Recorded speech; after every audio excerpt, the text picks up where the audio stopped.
the product fails, the product erratically behaves, whatever it is. I mean, these are engineering problems. Then you know whom to go back to and where to try and find solutions to these problems. If they are logistics problems, then people are complaining about not getting the supplies on time. So the issue is not with you, probably the issue is with your logistics provider, or the issue is with your dispatches, right?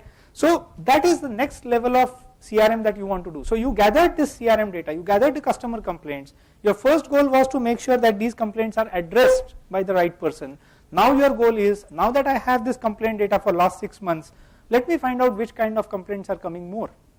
If you notice that there are certain complaints which are coming on the engineering side, you may want to go back to your engineering team and find out how those can be solved. If they are on the spares side, say for example, now you can anticipate what spare inventories you should need. Why? Because you know what typically is the statistics of the complaint that is coming. So these are some of the things that you may want to build on top of the data that your operational CRM has collected. And again, here technology can help you. Technology can have built into CRM certain kind of reports, certain kind of data analysis that will point out these things to you. And if your CRM is able to do that, then good, I mean you will be able to act on it. So that is where you get analytical CRM. So what will happen if you implement an analytical CRM?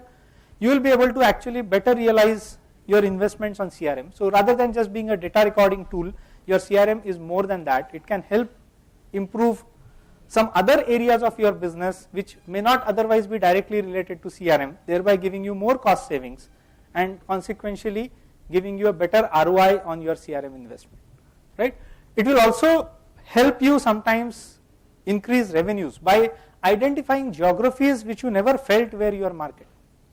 So you start receiving CRM inquiries on your CRM tool and you have something called as location. So you start tracking location and you suddenly find that there are a lot of inquiries coming from a particular portion which you never felt was a good market for you. Now what happens? The moment you realize this, you would like to have a dedicated salesperson take care of that area. And if you really do that, in the next 12 months, you will suddenly find that it becomes a good sizable market for you. Many times we miss this information because we only track data on a register which we can't compile, which we can't analyze, which we cannot infer anything from. But the moment you implement a CRM tool which can be analytical and have analytical capabilities, that takes you to the next level of using that data.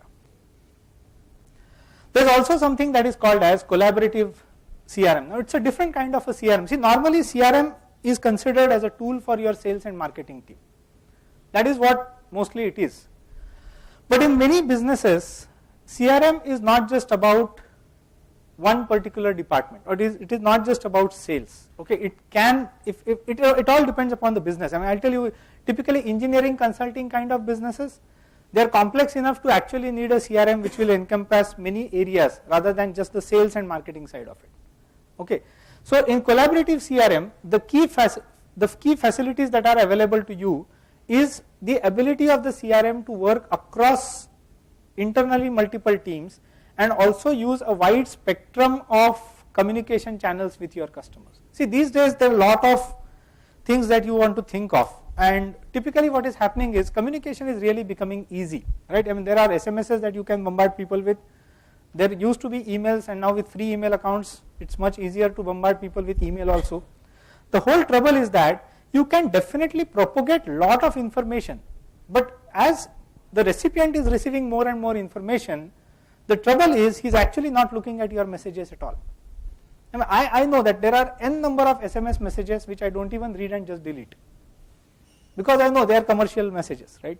So this is happening. I mean, you are sending a message, I am not reading it. You are sending me an email, I am not reading it. I mean, I am sure for all people in this room, go back and open your Gmail account.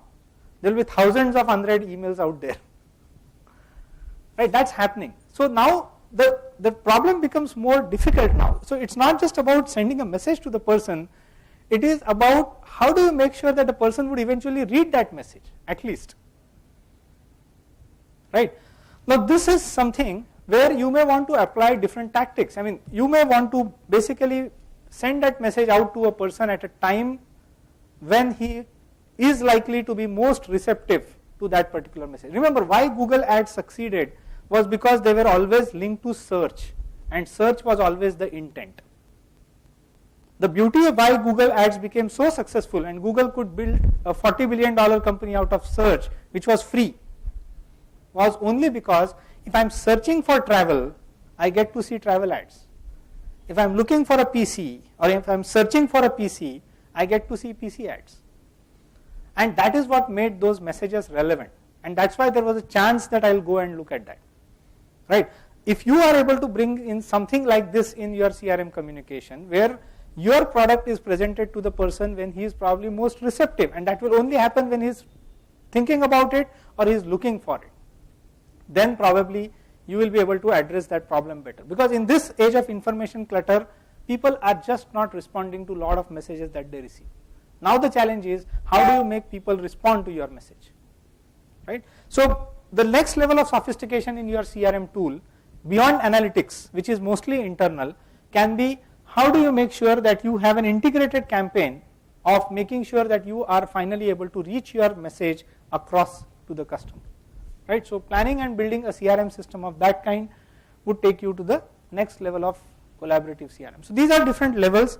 I would obviously say that you need to go through these levels. You can't skip levels and immediately jump into a collaborative CRM, but start systematically with the basic CRM system in place for operational purpose and gradually enhance it as you move forward from your own experiences and take it to the next levels. Now let us talk a little bit about what typical features you would expect in a CRM solution for small businesses. The first is a robust contact management feature. I think one of the biggest asset that we have, but we sometimes are not able to manage it well, is contacts. We meet a lot of people in a lot of different forums, right? Business owners meet them. You meet them at, like, say, if your business participates into events, right? I mean the fairs and all that kind of stuff, you generate a lot of people who visit your stall, share their information with you. And many times we are unable to really make a common repository of all of this data. It probably lies in some notebook, or it's there in some diary, or it gets entered into some Excel sheet, but then very soon we have 10 different Excel sheets. So for example, Complex 2006, Complex 2007, Complex 2008, Complex 2009 and whatnot. But that doesn't help. I mean, so but we have data that way. So I think the first thing that you require is robust contact management functionality, where you are able to aggregate all your contacts. Remember, contacts and their management can be a very, very powerful way of doing a lot of things, particularly if your organization is working with some other organization and there is somebody on the other side who is a purchase manager. Ideally, you need to track how he moves, because what may happen is, in the current organization he is buying from you and he has good trust on you. Then he changes job, goes to another organization. Do you follow him? If you do, you have acquired another customer with the same contact. But then how do you do that? Do you actually go see his LinkedIn profile to find out when he changes job? And after he does that, do you actually congratulate him? See, we are so very ardent on doing some very common things. I am not bothered about sending anybody birthday wishes, but I would like somebody to be sent a message when he gets promoted. First, because it's not frequent. Second, few people send that out. Right. Third, I am able to maintain that contact across the organization that the other person moves. Right. So this is important. I mean, contact, many times you will get business contacts in the context of an organization who is your customer. But understand that contact as a person also has a value. And if you are able to somehow manage a system, or you have a system where you are able to do all of this, it's much better. Right. So these are some things that you can do. The first thing you need is a better contact management system, and also making sure that the changes to contact information are regularly updated. Right? People move jobs, email addresses change. People move cities, phone numbers change. How do you make sure that you always have the current contact information about the person? That's so much important for you to be able to reach that particular person. Then the other important aspect is about reporting capabilities. I mean, how do you make sure that you have some good reports out of your CRM system, so that you are able to, like, your management is able to track how your people are using the system. I think that is very important. In absence of that, propagation of a system into the organization is an extremely difficult thing. Right? So you should have built in into the report, built in into the system right at the beginning, some kind of reports which will help you keep track of are your people really using a system? Because otherwise you might invest into a CRM only to find that people are not using it. So you buy a CRM system and people are still maintaining their contacts into an Excel sheet. So you need to have a mechanism to find out whether they are really using the system or not, right? The third is workflow management. In smaller businesses which are generally people resource constrained, many people wear multiple hats, and as such they play multiple roles. Now in this case it becomes all the more important to be able to manage the workflow to the right people. So there has to be some way of quickly and efficiently channelizing work to different people to make sure that things are done on time, right? So for example, I might do both. I'm a support guy as well as a sales guy. So how do you make sure that all the calls are correctly routed to me whenever they are required without doing a broadcast to me? The simpler solution that we SMEs find for such problems is send all information to everybody and then leave it to people to find out what is relevant to them. Doesn't work, right? So this is where if you are able to build some workflows into the system, it will help because people will get information about what they need to do, when they need to do it, and the system will probably drive that better. Obviously budget friendly. I mean, one of the constraints that SMEs always live with is money, right? Corporates can invest large amounts of money into their infrastructure, but then small businesses rarely can do that, right? So this is where the economics behind the product matters. And finally the flexibility. The other important difference between a small business and large business is that large businesses tend to be formal. They have documented processes, they apply for certifications, and once they do that, then they abide by those processes, right? Smaller enterprises are more agile. They probably change a process every day. They have to sometimes, right?